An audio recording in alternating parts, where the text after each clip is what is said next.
E esse é provavelmente o maior livro que eu já li.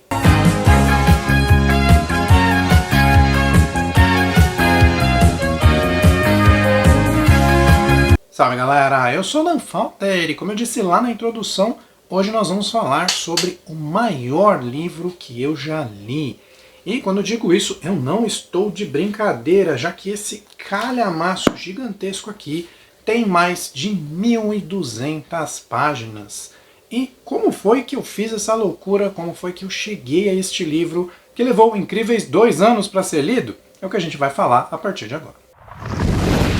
Mas antes aquele recado bem rapidinho para você já deixar o like nesse vídeo, porque você sabe, é o like que me ajuda a impulsionar isso daqui para mais pessoas. E caso você queira me ajudar, inscreva-se no canal. Estou tentando chegar aos 1000 inscritos, falta só um pouquinho, conto com a sua ajuda. Em 1982, a Mattel resolveu fazer ali uma nova linha de brinquedos. E ao contrário dos brinquedos que estavam sendo feitos ali na época, que eram ali soldadinhos ou patrulheiros espaciais, eles resolveram misturar duas coisas bastante interessantes, que é o medieval e a fantasia. Eles trouxeram pra gente então a coleção Mestres do Universo, com figuras como esse Trapjaw aqui, ou no Brasil, Mandíbula. E para poder promover essas figuras, eles resolveram lançar ali revistinhas em quadrinhos que viriam ali embaladas junto com as figuras. Quando essas peças vieram para o Brasil, nós também tivemos essas revistinhas, inclusive traduzidas para o português. Porém, só uma parte dessa coleção foi lançada por aqui. Então, recentemente, eu vi que essas minicomics tinham sido ali agrupadas nesse livro gigantesco. E que aqui você tinha não apenas essas minicomics publicadas ali em ordem cronológica, mas também vários detalhes e curiosidades. Então eu resolvi pegar esse livro e, como eu disse para vocês, eu levei 2 anos para fazer a leitura, porque eu fui lendo aos pouquinhos, afinal são pequenas histórias em quadrinhos. Então você pode sentar, ler uma hoje, ler 2 amanhã e sem pressa até o dia em que eu finalmente terminei. Então vamos ver o que eu achei desse material. Como você pode imaginar, os quadrinhos contidos aqui são quadrinhos feitos para crianças, e para crianças dos anos 80. E o objetivo, claro, era vender bonequinhos. Então é lógico que você não vai encontrar uma qualidade literária aqui nesse material. Esse é um tipo de material que você vai ler pelo seu valor histórico e pelo seu valor nostálgico. Além disso, ele foi colocado aqui nessa embalagem bem interessante. Nós temos aqui uma capa dura, nós temos aquela fitinha bacana para marcar e nós temos uma produção gráfica muito bonita, muito interessante. Então, além de ser um material muito bem organizado, é também um material muito bonito.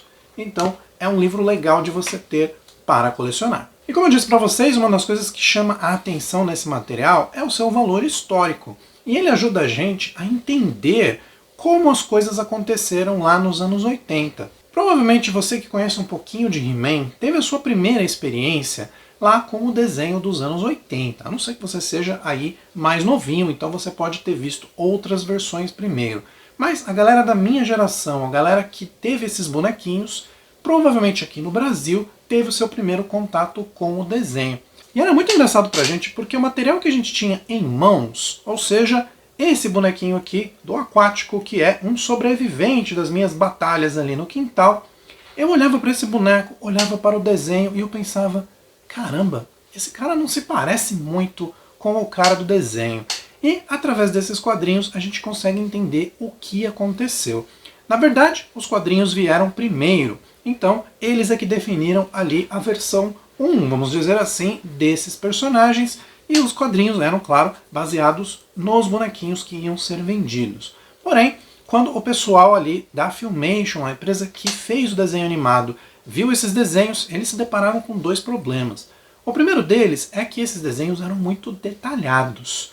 Eles eram um tanto difíceis de você levar para uma animação, porque quanto mais detalhe, mais caro e demorado fica para fazer o desenho.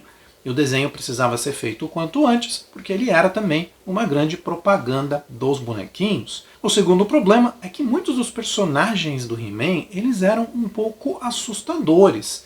Eles foram feitos ali como uma espécie de dark fantasy. Então, eles olharam e falaram, tem alguns desses personagens que não vão ficar legal quando a gente fazer um desenho para crianças. Então, vamos suavizar um pouquinho esses caras. É por isso que esse carinha aqui acabou aparecendo no desenho dessa outra forma aqui. Então, o que eu tenho aqui em mãos é um bonequinho original, lá mais ou menos de 85, 86, quando eu era criança, e um da versão moderna inspirado no desenho atual. Apesar de a espada que eu ter colocado aqui não vir com essa peça, mas eu coloquei até para vocês compararem aí as duas espadas e verem as diferenças. Claro que o meu bonequinho dos anos 80 tem algumas marcas de batalha. A gente pode ver aqui que uma das ombreiras dele já se foi, assim como a guarda da espada. E claro, ele já está bem molenga, porque esse cara tem 40 anos de idade. Esse daqui tem meses, talvez um ano mais ou menos. Então é lógico que a diferença vai ser bastante grande.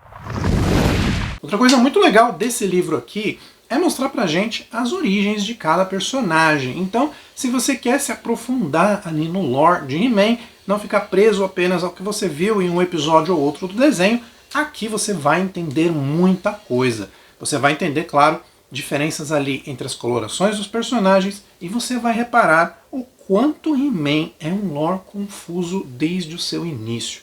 Nesse conteúdo aqui, a gente também vai ter várias entrevistas com roteiristas e desenhistas. E você vai ver gente que, sim, era apaixonada pelo que estava fazendo e estava tentando entregar um material muito legal, mas você também vai ver gente que simplesmente estava ali pagando as contas e desenhou ali apenas mais uma historinha, porque foi um trabalho que essa pessoa recebeu. E é claro que, numa época onde você não tinha uma comunicação muito boa, era uma época pré-internet, muitos problemas aconteceram. Então você tem figuras coloridas de uma forma num painel, coloridas de outra em outro painel, ou em histórias diferentes, você tem versões totalmente diferentes do mesmo personagem. Isso vai gerar, é claro, versões diferentes mais pra frente e acaba ajudando ali a Mattel a vender mais figuras. Falando um pouquinho sobre o conteúdo em si desse material, ele vai ter ali até mais ou menos a metade dele as histórias dos mestres do universo original. Então a gente pode pensar ali em He-Man, Mentor, Teela, Esqueleto, Homem-Fera e por aí vai. Mas logo depois disso, ele também vai cobrir as histórias da coleção da She-Ra. A coleção da She-Ra é uma que saiu ali um pouquinho depois da do He-Man, e ela tinha um foco específico nas meninas da época. E se você foi uma menina nos anos 80 ou tem registros dessa época, você sabe que era praticamente um mar de rosas. Não no sentido que você está pensando, mas sim uma chuva de cor rosa. Tudo tinha uma coloração muito exagerada. E sim, nós temos essas histórias aqui, e elas são de um nível inferior às que a gente tem do He-Man. Não sei se porque eles imaginavam que as meninas daquela época eram mais bobinhas, mas as histórias são de um nível muito ruim. Vale pelo registro histórico. Ao final dessa edição, a gente também vai ter histórias daquele desenho do He-Man lá dos anos 90, onde o He-Man vai para o futuro junto com o Esqueleto, um desenho que infelizmente flopou. E no finalzinho a gente também vai ter ali alguns extras, inclusive da coleção Classics, que foi uma coleção de bonequinhos lançada ali mais ou menos nos anos de 2010 e que recolocou essa franquia aí em alta. Então He-Man foi muito forte nos anos 80, teve uma queda brusca nos anos 90, depois teve um revival ali na década de 2000 com aquele que é conhecido como o He-Man 200X, mas que durou muito pouco. Então em 2010 isso voltou e acabou culminando nesse He-Man Revelations que a gente teve na Netflix há pouco tempo atrás e agora no live action que está sendo produzido. Então é um material que vai contar pra gente a história dessa franquia através dessas mini-comics. Não é um material de primeiríssima qualidade, porque era feito para crianças, era feito para vender brinquedos e é meio bobinho. Sim, mas vale a pena se você gosta de entender como as coisas eram feitas. Passando então para mim a nota técnica desse material, a gente tem que dividir essa nota técnica em dois pedaços, né? A gente tem que falar das revistinhas originais. As revistinhas originais eram bem parecidas com essas aqui que a gente recebe nas figuras de hoje em dia, mas elas eram um pouco superiores, porque se você vê as revistinhas de hoje em dia, elas têm dois formatos. Ela tem esse formato aqui, que como vocês podem ver, não tem balões, que é um formato internacional. Veja só, lá nos anos 80, esse material era traduzido, então eles mandavam para cá, a Estrela mandava imprimir as revistinhas já traduzidas. Então apenas as revistinhas voltadas para o público americano são aquelas que têm os balões. Mas você pode ver que elas são bem curtinhas, essa daqui tem aqui cerca de 8 páginas somente. Então aquele material, apesar de bobinho, era melhor do que o material entregue hoje. Mas voltando à nossa nota técnica, eu tenho que dizer que se a gente pegar o material em si e para o que ele servia, é um material apenas mediano, um material ali nota 3. Mas nós não estamos analisando apenas o material original, nós estamos analisando esse livro aqui, essa versão. E essa versão aqui tem o intuito de reunir esse material como um registro histórico e como algo feito para colecionadores como eu, que querem entender o que aconteceu. Nesse sentido, eles fizeram um excelente trabalho. Infelizmente, para você que é brasileiro, você já deve ter percebido, esse material aqui está apenas em inglês. Esse livro não foi lançado no Brasil. Porém, se você é um estudante de inglês, esse pode ser um bom material para você se aperfeiçoar, já que quadrinhos, ainda mais quadrinhos feitos para crianças, vão ter uma linguagem bastante simples. Então, se você está aí no inglês intermediário, você já consegue fazer a leitura da maioria desses quadrinhos. Você vai ter alguma dificuldade, talvez, ali nas entrevistas, mas nada que um tradutor ali não te ajude a pegar uma palavrinha ou outra, então dá sim para fazer a leitura. Por reunir tesouros muito tempo esquecidos, por contextualizar toda uma época e por nos ajudar a entender toda uma franquia, a nota técnica que eu vou dar para esse livro é nota 5.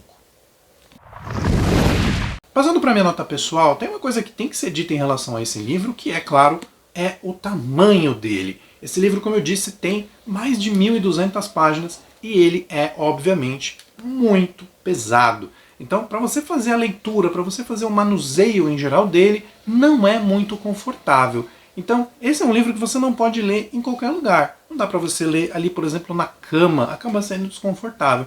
É aquele livro que você precisa sentar no local adequado e fazer a leitura. Então, isso já piora um pouquinho a nossa experiência. Claro, ler em outro idioma também dificulta um pouco. Não é um problema para mim, já que eu dou aulas de inglês, mas é preciso levar isso em conta sim, já que a gente está avaliando um livro aqui no Brasil. Das histórias em si, você vai ter que pegar bastante leve, porque elas são, em geral, muito bobinhas. Você consegue saber exatamente o que vai acontecer, o He-Man vai chegar, vai fazer alguma coisa ali com a sua força e vai resolver o problema. E no final você vai ter ainda aquela moral da história. Sim, você precisa contar com seus amigos, não aceite doce de estranhos. Então, é lógico que você vai lendo e você vai dando ali uma risadinha por ver o quanto aquilo era bobo, mas o quanto uma criança talvez pudesse achar aquilo legal naquela época. Eu acho que se você der essas histórias para as crianças de hoje, elas vão achar boba também. Então é um material que sim, está extremamente datado, mas não é o objetivo aqui. Eu me diverti bastante porque eu estava fazendo aqui uma espécie de pesquisa. Então eu li por diversão, mas eu li também para me informar. Então a nota pessoal que eu vou dar para esse material é nota 4. É isso aí, galera. Essa foi a minha leitura de He-Man The Mini Book Collection. E, claro, quero saber de vocês, se vocês são colecionadores também, o que vocês colecionam. Vocês podem ver aqui atrás de mim que, além de livros, eu também gosto muito de bonequinhos, os tal dos action figures. E eu sou aquele tipo de colecionador que não apenas gosta de ter as peças, mas gosta de entender o porquê, de conhecer a história. Então, esse material foi bem interessante para mim. Assim, quando eu vejo uma peça de uma cor, ou de uma forma, ou com um acessório específico, eu consigo entender, contextualizar por que aquilo está ali. E aquela peça na minha estante não é apenas um enfeite, mas é também uma história para ser contada. Então, diz aí para mim se você também coleciona, se você tem interesse em materiais como esse. E diz também o que você achou desse vídeo, beleza? Um abraço para todo mundo e até semana que vem. Eles criaram então a coleção Mestres do Universo e trouxeram pra gente figuras como essa, tá caindo as pecinhas.